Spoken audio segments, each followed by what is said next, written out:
Ayahuasca.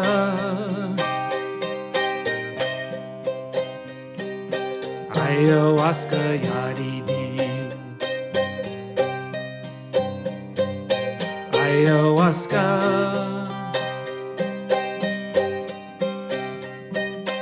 Ayahuasca yaridi. Cura, cura, cuerpecitos. Limpia. Oi, gente. Tô muito feliz hoje porque a gente tá gravando a segunda parte do Ayahuasca Perguntas e Respostas. A parte 1 desse vídeo foi gravado em dezembro, eu coloquei no meu blog e foi o vídeo mais visto do meu blog. Na verdade, de tudo que eu já postei no meu blog, esse vídeo, Ayahuasca Perguntas e Respostas, assim, foi disparado o mais visto do blog e do YouTube também, né? Então, depois disso, eu, a Ju, o William e a Deb, nós resolvemos gravar a parte 2. Então, essa parte 2, nós fizemos algumas perguntas pro William e pra Ju. Eu e a Deb, né, a gente mistura aí e vai fazendo perguntas pro William e pra Ju e eles vão respondendo, né? Vocês vão reparar que a gente que a gente tá com outra roupa em outras perguntas e respostas, porque esse vídeo demorou 2 dias, né, pra gente gravar. Bom, quero agradecer você, Ju, que é fantástica a sua participação. Sinceramente, assim, você me surpreende a cada vídeo, de verdade, porque isso toca em mim. É tão engraçado que quando eu assisto seus vídeos, não parece que você tá falando pro meu blog, sabe? Não parece que você tá falando pras outras pessoas também. É realmente você fala comigo. E eu consigo trabalhar umas outras questões que eu tô passando durante a semana. Então, gratidão. O Will, nem preciso também falar sobre você. Super rica a sua participação. Muito obrigado de coração. E é isso aí, gente. Vamos acender as luzinhas, né? Dizem que quando uma luz se acende, várias outras ao redor se acendem também. E eu acho que é nesse pensamento que a gente tem que seguir, né? Um beijo no coração de todos. Namastê. Oi, gente, tudo bem? Que legal estar aqui de novo para fazer esse vídeo de perguntas e respostas, né, com relação à Ayahuasca. É com grande prazer que a gente faz esse vídeo, né, Vi? Inclusive, eu estava pensando aqui que, de repente, se as pessoas tiverem outras perguntas, né, que elas podiam mandar, que depois a gente tentava responder. E também aproveitar para dizer que essas respostas que a gente manda para vocês são apenas, assim, o meu ponto de vista, né, o ponto de vista lá, talvez não dá nem para falar generalizar, falar que é o ponto de vista do grupo, mas, assim, é o que o nosso grupo geralmente acredita, e existem vários institutos aí que servem a Ayahuasca no Brasil, né? E cada um segue ali uma conduta diferente. Essa é só a nossa maneira de encarar. Todo mundo fala muito sobre peia, né? Peia, nossa, eu tive uma peia. Eu quero que você conte pra gente, Ju, o que é peia? Ou seja, o processo de limpeza que acontece durante um ritual com a Ayahuasca. Quando a gente ingere a Ayahuasca, eu sempre digo assim que quando alguma coisa muito boa entra, alguma ruim tem que sair para dar espaço para aquilo, né? Então o que acontece, muitas vezes às vezes a gente vê muita coisa ali durante o ritual que a gente não quer aceitar. E aí fisicamente o corpo acaba expurgando isso, né? Mas é engraçado porque as pessoas dão muita ênfase a isso, né? Essa parte do vômito, né? E nem sempre a limpeza é feita através do vômito, né? Às vezes pode ser dando risada, chorando, às vezes muita lágrima. Tem gente que relata, nossa, eu não sei, não estava chorando, mas meu olho não parou de lacrimejar. E pode ser bocejo, pode ser frio, pode ser fazer xixi, número 2, né? Então, assim, a limpeza pode acontecer de várias maneiras. E uma das maneiras com que ela pode acontecer é através do vômito. E por que chamam isso de peia? Porque geralmente é algum processo ali interno que a gente compreende, muitas vezes não quer aceitar, e aí é a hora que o corpo quer expurgar, quer botar para fora, né? Então é aquele momento que a gente às vezes começa a falar assim, nossa, mas será que eu realmente sou assim? Poxa vida, por que eu fiz isso?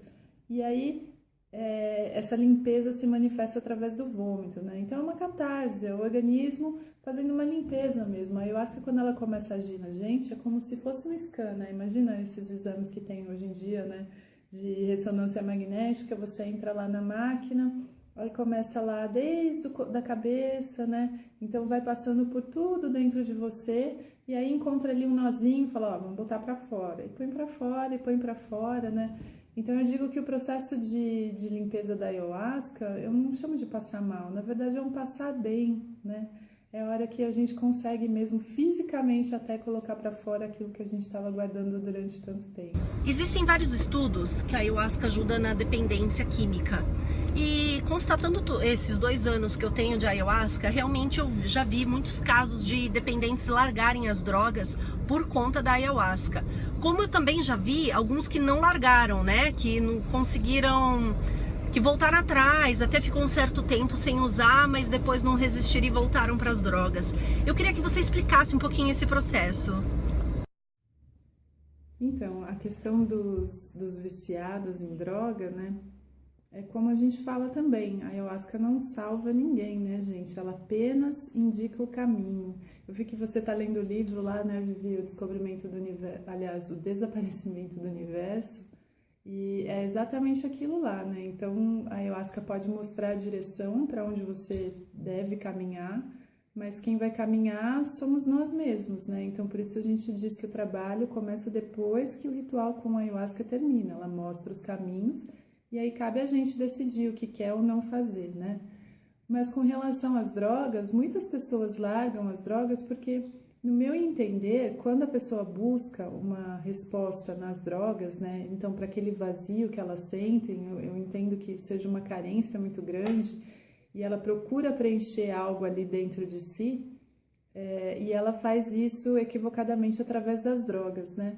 Então, ao tomar contato com a ayahuasca, ela percebe que a vida não se resume só a isso aqui, porque, de fato, se a vida se resumisse apenas a essa loucura aqui terrestre, ia ser muito difícil para a gente viver mesmo, né? Só usando droga, né, gente? Mas, e aí, quando ela toma contato com a ayahuasca, ela começa a entender o processo e começa a perceber que não tem por que ela destruir esse templo aqui, né? O corpo que a gente usa para essa experiência que estamos vivendo no momento, né? Então, assim, na verdade, a gente pega muito nessa questão da droga, mas é para tudo, né, gente? Não é só a droga. Então, todos os processos ali que são danosos, né? Todos aqueles processos que nos prejudicam de alguma forma, aliás, porque a gente pensa muito também no assim, o que a gente está fazendo para outra pessoa, mas o que a gente faz para a gente mesmo, né? Então, todos os processos que prejudicam não só o mental, mas também o físico, acabam sendo abandonados, porque a gente começa a entender que existe um outro sentido para a vida, existe um outro sentido para o corpo, então não faz o menor sentido a gente buscar o tempo inteiro a morte, porque através da droga nós estamos buscando a morte. E como eu disse, não é só para droga, é para outros vícios que a gente tem, né? Vício, por exemplo, de autopunição, né?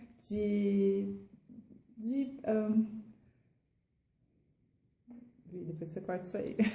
Vícios que a gente tem, por exemplo, a pessoa que é obesa, né? E aí ela acaba comendo muito, muito, muito, muito, muito. Isso também é um vício. Isso prejudica o corpo da gente, né? Fisicamente o corpo tá mostrando, não tá legal, tá sinalizando. Por outro lado, por que algumas pessoas não param de usar droga? Justamente pelo mesmo motivo pelo qual aquelas pessoas, as outras param, né? Porque mostra-se um caminho, né? E mostra-se uma possibilidade, dava para fazer diferente, dava para viver de uma maneira diferente, mas a pessoa de repente não tem aquela força de vontade, ou ela de fato, eu digo assim que a pessoa que entendeu o que é a ayahuasca, né, esse lugar para onde a ayahuasca leva, né, porque ela leva a gente lá para dentro, e dentro da gente existe essa divindade, existe essa luz, nós somos o puro amor, pura luz, né? Então eu digo assim que a pessoa que entendeu de fato o que é a ayahuasca, ela não vai mais se drogar, né? Porque ela vai entender que ela precisa preservar isso. Mas, por outro lado, aquelas que não conseguem, ou seja, elas acabam ainda cedendo a esse apelo do ego, que diz para eles, olha, a resposta não está dentro da gente, a resposta está lá fora. Toma isso aqui que você vai ver, você vai se sentir muito melhor, né? Que é essa busca para fora, porque que o que adianta a gente olhar lá enxergar o que a gente deve fazer, só que a gente não tem essa força, esse ímpeto ainda de fazer a mudança em si, né? Então, esse espaço que existe entre perceber a realidade, né? Entender o que está acontecendo, mudar de fato o pensamento para depois culminar na mudança de hábito, né? É um caminho muito longo, mas então por isso que algumas pessoas não largam, assim como elas não largam os outros vícios, né? O vício de ser sádico, o vício de se automutilar, de se autopunir, né? O vício de ser carente. Então, por causa de todos os outros vícios, porque como é um vício, é muito difícil de abandonar.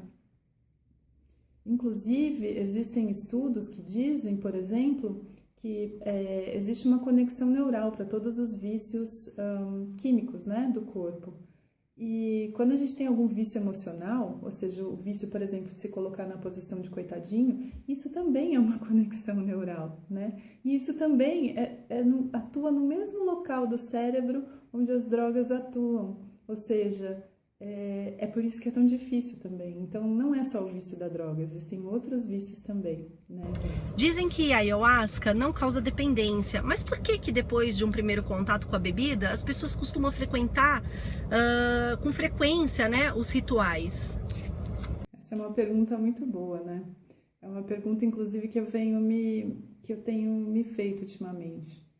E assim, né, no sentido, será que eu preciso mesmo da ayahuasca? Será que eu tenho que tomar para sempre? Como que funciona isso, né? Então, assim, fisicamente não existe mesmo vício, né? Mas tudo na vida da gente pode virar um vício, qualquer coisa. Não tem gente que tem vício por limpeza? É um vício também, né? Com relação à ayahuasca, por que as pessoas continuam voltando ao ritual? Então, imagina, a gente construiu uma vida inteira de equívocos, né? E não vai ser numa única vez que a gente vai lá e vai enxergar e vai mudar da água para o vinho. A mudança já começa a se operar assim, né? E, infelizmente, né, por exemplo, eu vou falar da minha experiência pessoal, eu não consigo atingir esse estado de consciência ampliada sem o uso da ayahuasca ainda, né? Mas é possível a gente conectar com o nosso eu interior sem o uso da ayahuasca. Mas por que a gente volta? Porque a gente entra em contato lá com uma realidade tão diferente do que a gente vive no dia a dia, né? Assim, as coisas são mostradas pra gente de uma maneira tão simples, porque essa conversa é com a gente mesmo, é tão franca, né? Quantas vezes por dia a gente para ouvir a voz que está falando aqui dentro? Aquela voz do Espírito Santo que indica o caminho. Quantas vezes por dia a gente faz isso, né, gente? Muito poucas. E aí, quando você participa de um ritual com a ayahuasca, você se propõe durante 4h30 a ouvir a voz que, na verdade, está o tempo todo falando dentro da gente, né? Só que termina o ritual, é o que a gente fala, o dia a dia engole a gente, né? A gente acaba vivendo e prestando mais atenção nas ilusões do que na verdade. Então, é por isso que de tempos em tempos é bom dar aquela renovada, né? Para, poxa, o que eu tinha que fazer mesmo? Como que era o mundo real mesmo, né? Que é aquela coisa assim, igual quando a gente vai numa terapia, né? Que eu já fiz terapia durante algum tempo e para mim era assim, era 1 hora por semana que eu me dedicava para me ouvir. Então, na verdade, enquanto eu conversava com a psicóloga, eu estava ouvindo a minha própria voz. Eu estava me dando a oportunidade de ouvir o que eu queria dizer, né? Então, durante um ritual com a ayahuasca, é o momento em que a gente se ouve. E quanta coisa a gente tem para dizer para si mesmo, né? Então, por isso que a gente acaba voltando, porque a lição é contínua, o aprendizado é contínuo, o desenvolvimento é contínuo. Eu sempre tive muita dificuldade de entender o que é olhar para dentro, né? Busque dentro, olhe para dentro. E a gente ouve muito isso, né? Depois que a gente participa de um ritual com a ayahuasca. Eu queria que você contasse pra gente, Ju, o que significa olhar para dentro, buscar dentro? Essa é uma pergunta muito interessante, né? O que é, na verdade, olhar para dentro, né? Eu não sei se vocês já tiveram a sensação de que conforme a gente vai vivendo as situações, é como se a gente estivesse diante de um filme. Então, assim, todo mundo, né, já passou por aquela coisa assim, já foi assaltado, ou sofreu um acidente, ou foi mordido por um cachorro, aconteceu alguma coisa inusitada que a gente não estava esperando, e a gente reagiu de uma forma que a gente fala assim, nossa, eu nunca ia imaginar que eu agiria dessa forma. Então, vocês perceberam já que parece que que as coisas que a gente faz é mais uma reação do que uma ação? Às vezes não dá a impressão de que a gente está assistindo um filme e que nós somos atrizes, que a gente está fazendo alguma coisa ali e aí a gente fica assistindo e fala assim, nossa, qual será que vai ser a reação dela? E na verdade a gente está observando a gente mesmo, né? Vocês já tiveram essa sensação de que nós somos completamente estranhos, né? Então, o que é olhar para dentro, né? Porque a gente consegue muito bem, quando uma amiga vem contar algum problema, ou quando alguém vem conversar com a gente consegue identificar o que está acontecendo, né? A gente olha para aquela amiga, ouve, presta atenção, muitas vezes os sinais do corpo dela indicam o que está acontecendo, né? A gente consegue criar um cenário, consegue fazer uma análise do que está acontecendo, a gente ouve essa pessoa. Mas quantas vezes, como eu disse anteriormente, a gente ouve o que a gente mesmo tem para dizer? A gente de fato entende o que a gente sente, o que a gente pensa? E o que é olhar para dentro, né? Olhar para dentro é isso, é conversar com a gente mesmo, é começar uma amizade com a gente mesmo, né? É ser apresentado mesmo para isso, sabe, para essa pessoa com quem a gente convive todo dia. A gente se contenta com o não saber a reação de nós mesmos. Não tem aquelas pessoas que são imprevisíveis? A gente nunca sabe. Precisa dar uma notícia para aquela pessoa, a gente fala, meu Deus, e agora? Como será que ela vai reagir dessa vez, né? Mas quantas vezes a gente tem a mesma sensação diante da gente mesmo, né? Essa sensação de que, qual seria a minha reação se acontecesse tal coisa, né? E será que de fato a gente tem que apenas reagir às coisas que acontecem com a gente? Então, mas para a gente agir ao invés de reagir, é preciso que nós nos conheçamos. É preciso olhar para dentro. Então, o que é olhar para dentro? É silenciar a mente, né? Silenciar a mente e entender todas as nossas limitações, mas muito mais do que isso, olhar para dentro é entender que nosso poder é infinito, que nós temos o poder de definir o que será da nossa própria vida, né? Então, olhar para dentro é ver aquela luz, é reconhecer, olhar para a gente e falar, eu sou filho de Deus, reconhecer o Filho de Deus dentro da gente mesmo, aquela luz aqui dentro, isso sim é olhar para dentro, de verdade, né? Então, reconhecer os nossos equívocos é uma maneira de olhar para dentro? Sim. Só que a gente passa pelas primeiras camadas, né? E aí, para depois a gente chegar do que de fato somos, isso é olhar para dentro. É tirar aquelas camadas todas de ilusão, de todos os equívocos que cometemos, porque no fundo a gente vai entender que nós não cometemos nenhum equívoco, né? E para enxergar que dentro da gente existe um ser perfeito. Isso é olhar para dentro. Por que as pessoas, quando voltam de um ritual, geralmente são acometidas pela culpa?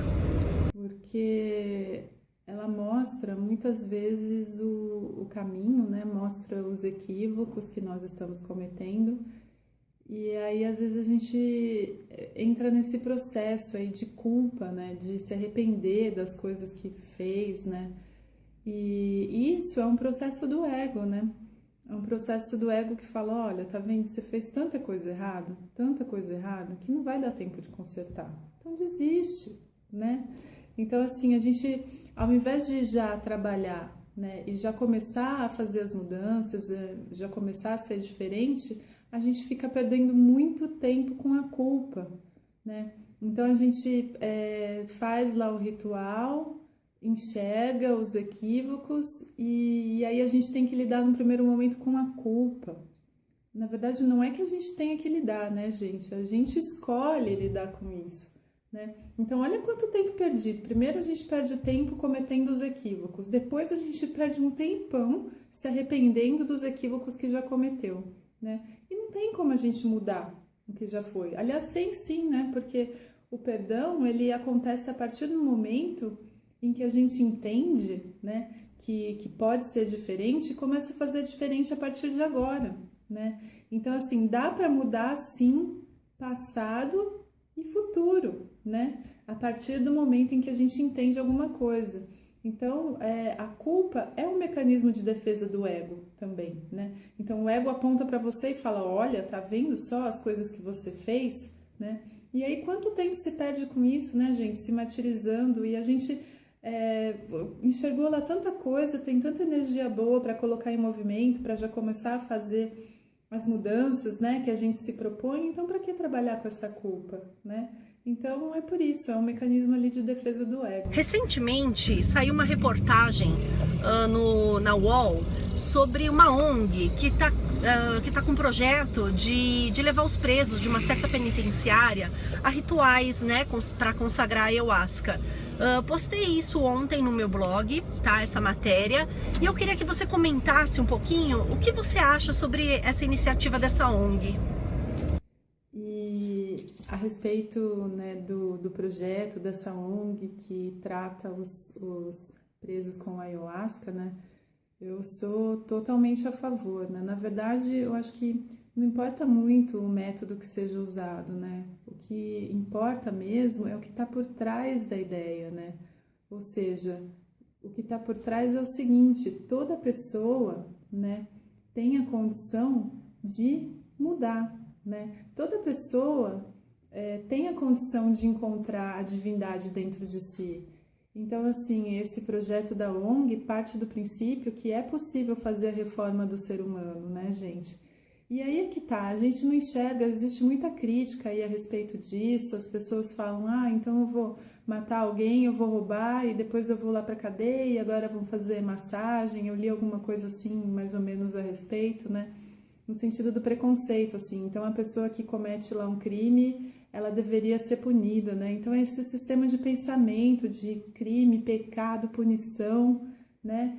E as pessoas nem percebem o sistema de pensamento que está por trás disso, né? Mas o que acontece é que a pessoa que está lá, o detento, ele é tão capaz de mudar, ele é tão capaz de enxergar a verdade quanto eu, quanto vocês que estão assistindo esse vídeo, né? Então, assim, eu sei que parece nossa, isso aí é utópico, né? Não dá. Alguém que matou uma outra pessoa, ele só está apenas num sono um pouco mais profundo do que o sono que a gente está, né? E se ele ainda está fazendo isso lá fora, é porque aqui dentro da gente existe um pouco disso também, né? Senão não existiria lá dentro dele, ou seja, a gente tem que se corrigir aqui também. Mas se a gente olha para essas pessoas e não acredita, né, que eles possam mudar, então a gente também não pode mudar, porque eles são tão ser humanos e tão suscetíveis a equívocos como nós, né? Então, olhar para cada ser humano e entender que todo mundo tem essa possibilidade de se reformar.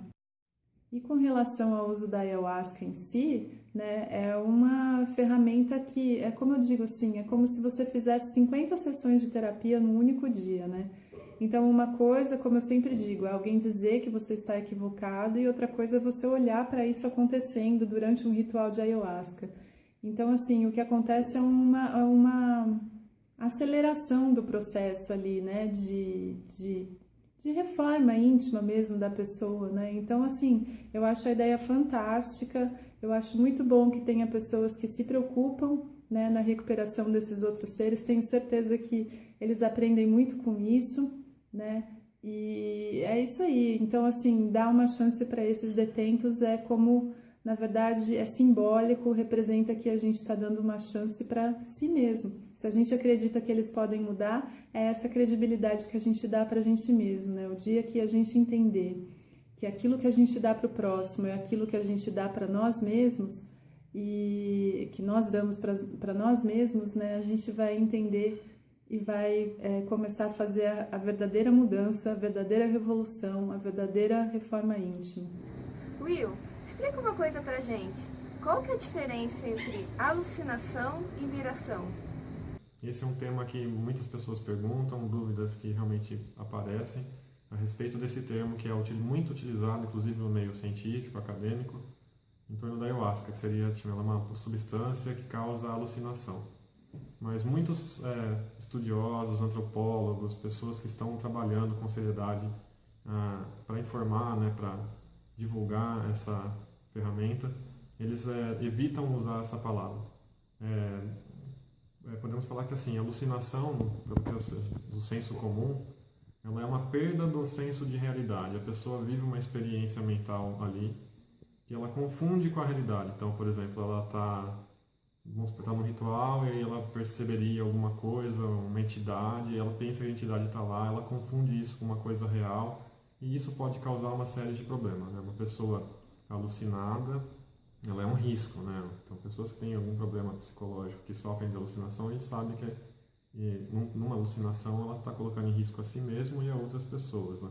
A ayahuasca não causa isso. Então, já é cientificamente comprovado que o processo de miração, né? A palavra mirar mais ação vem do mestre Irineu, né? Que seria o domínio das visões, né? Saber entrar nesse mundo espiritual de forma consciente e explorar ele de forma consciente. Então, a miração ela são imagens, são percepções que são percebidas através do campo visual, mas tudo que acontece de olho fechado. Fizeram uma experiência com sensores no cérebro humano sobre o efeito da ayahuasca e perceberam que quando a pessoa fecha o olho com a energia da ayahuasca no corpo, a mesma parte do cérebro fica ativa, a mesma parte que a visão fica ativa.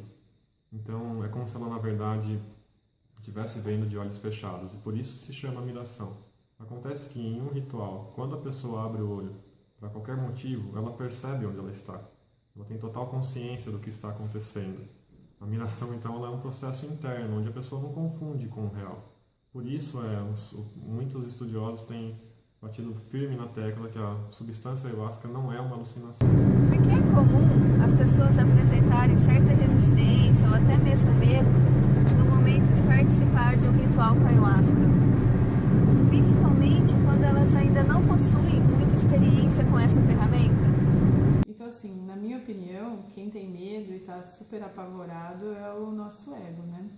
Ele entende que a gente está prestes a quebrar um pacto que a gente fez com ele, né? Algum tempo atrás a gente fez um pacto com o ego e esse pacto foi não olhais para dentro, né? E aí ele sente que a gente está prestes a quebrar esse pacto, porque a ayahuasca não leva para nenhum outro lugar além de para dentro da gente mesmo, né? Mas é claro que tem aquela racionalização de todo o processo, né? Então a gente começa a racionalizar, começa a trazer tudo para a mente. Eu tenho medo porque, nossa, vou ficar doidão, deve ser droga isso, eu vou perder o controle, é uma viagem sem volta, eu tenho medo porque eu não conheço as pessoas do instituto. Então a gente começa a racionalizar todo o processo, né? Mas na minha opinião, tudo isso, todo o medo que a gente sente é para mascarar a verdade. E a verdade é que a gente está ali, né, prestes mesmo a romper esse pacto que a gente fez um dia com o ego. E como qualquer mudança, né, gente, toda vez que a gente vai mudar, qualquer coisa que seja, vai mudar de penteado, né, vai mudar o corte de cabelo, vai mudar o estilo de roupa, sei lá, ou vai mudar de escola, vai mudar de cidade. Qualquer mudança, a gente fica meio receoso mesmo, né? Imagina mudar um sistema de pensamento, imagina mudar a maneira como a gente encara o mundo. Então, é normal que se tenha medo, mas o que eu digo, assim, sempre é que se a gente está com muito medo, né, pode ir atrás que tem muita coisa boa aí, né? Então, toda vez que a gente estiver com medo, para enfrentar mesmo, porque provavelmente tem um tesouro muito grande ali escondido. Ju, e como os fiscais podem ajudar antes e após cada ritual? Durante o ritual, os fiscais ajudam, na verdade, a cuidar do corpo físico mesmo da pessoa, né? Então, muitas vezes nem é por causa do uso da ayahuasca, mas se a gente passa muito tempo deitado, numa mesma posição, às vezes está muito tempo sem comer, né? Então é natural que se a gente se levanta muito rápido, que não tenha tanta força física para se levantar, muitas vezes precisa da ajuda do fiscal, né? quando a gente entra num ritual de ayahuasca, o que existe também é que nós expandimos não só a nossa consciência superior, né, mas a gente expande também a nossa consciência inferior, ou seja, o ego ele atua de uma maneira muito evidente ali durante um ritual com a ayahuasca, né? Então, e o ego traz muitas sugestões. Nós ficamos ali muito sugestionável, né? Então ele traz muitas sugestões do tipo: você está morrendo, você não consegue levantar, você vai fazer cocô na calça. Então são várias sugestões do ego que às vezes, né, o fiscal, só o fato dele estar ali e trazer você de volta à razão, né, tirar você daquela fuga, porque tudo isso é uma fuga, todo esse processo aí de sugestão é uma fuga, na verdade. A gente não quer olhar para dentro, mas, né, gente, não dá para fugir da gente mesmo. A gente já está lá, né, tá na chuva para se molhar, não é assim? Então, é por isso que o fiscal ajuda durante o ritual. E muitas vezes, né, depois do ritual, às vezes as pessoas nos procuram porque elas ficam com algumas dúvidas sobre o que viram durante o ritual, principalmente as pessoas que têm menos experiência, né?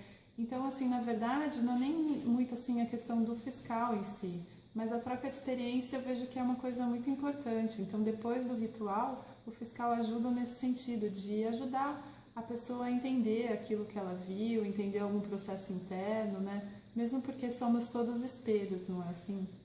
Então é dessa maneira que eu vejo que é o trabalho do fiscal. O termo vivência é bastante comum entre os irmãos que consagram a ayahuasca. Mas o que é exatamente uma vivência? E é possível que em cada experiência com a ayahuasca ela aconteça de forma diferente? Dentro desse tópico, né, eu queria deixar claro que assim, a experiência com a ayahuasca ela é uma vivência muito pessoal.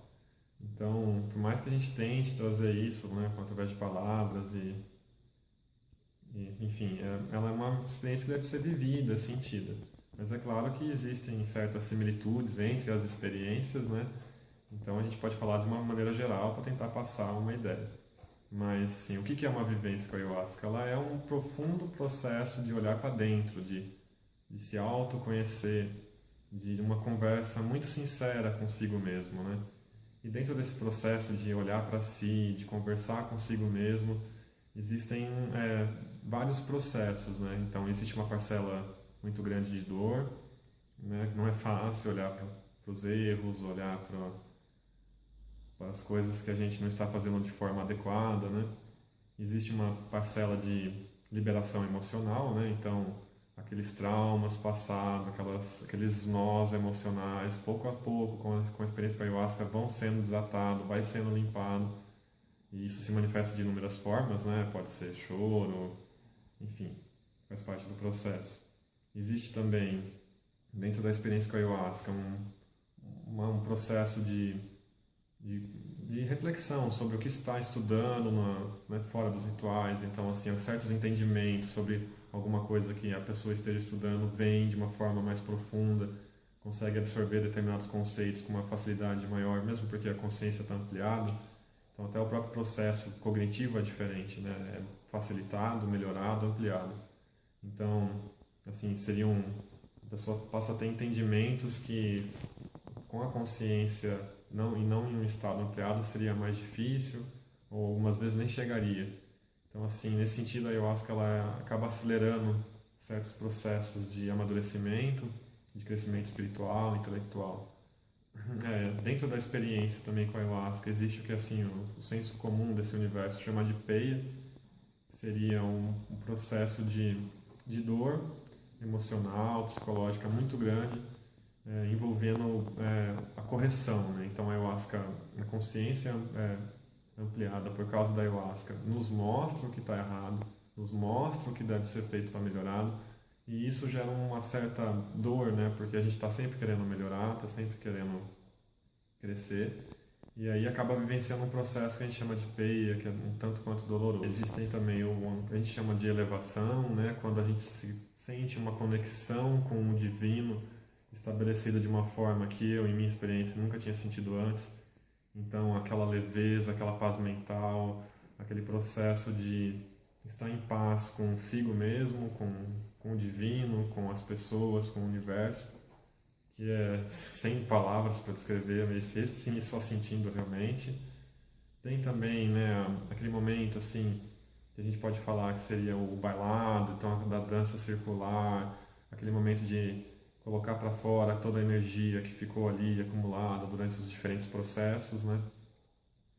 Enfim, assim, isso falando de linhas gerais da experiência, cada um passa por uma experiência dentro dessa vivência, uma ou mais, né? E é importante, assim, que a pessoa que está buscando o ayahuasca saber entender que cada uma delas vai passar. Então, mesmo a parte de dor emocional, mesmo a parte de elevação, de alegria no bailado, tudo isso passa.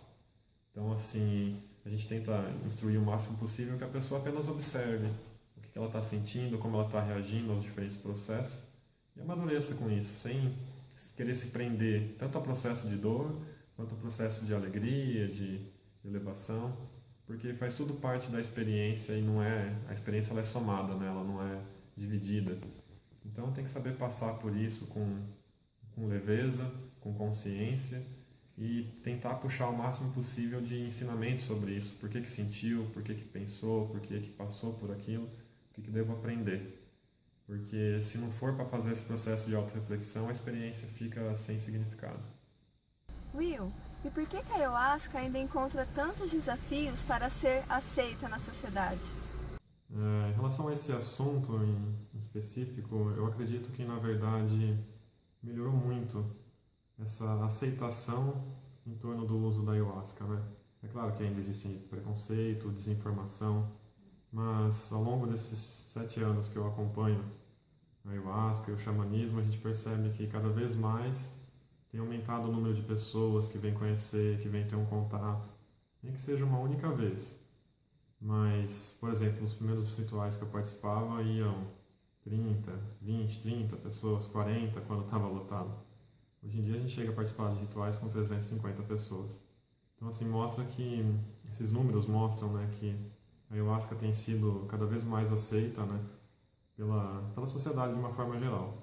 Uma outra evidência em relação a isso é a própria regulamentação do governo em 2010 sobre o uso da ayahuasca ser permitido, ter todo um amparo governamental, ainda que frágil, né, não existe lei específica, mas já é um grande avanço, né, em torno da legitimação do uso. Mas, é claro, ainda existem muito preconceito, muita desinformação, e isso leva a certos julgamentos em relação ao uso, à própria bebida, ou das pessoas que fazem uso dela. Mas isso é só uma questão de tempo, acho que é só uma questão de mentalidade aberta para a pessoa se informar, ainda que não queira beber, mas pelo menos se informar melhor, pesquisar melhor, para perceber que não existe perigo, não existe situações que tenham causado algum prejuízo social, moral, pessoal, emocional, muito pelo contrário. Então, assim, eu tenho, no meu trabalho pessoal e do grupo de pessoas que estão comigo, na verdade, eu queria divulgar cada vez mais para que essa desinformação chegue o mais perto possível do zero. Então, as pessoas que entram em contato com a gente, elas têm a oportunidade de conhecer por si só um trabalho xamânico com seriedade, com respeito, e passar a conhecer esse caminho, essa possibilidade dessa bebida de uma forma séria, sensata, né? E a partir daí perceber que está tudo certo. Bom, gente, é isso por hoje. Espero que tenha ajudado vocês a resolver algumas dúvidas, né?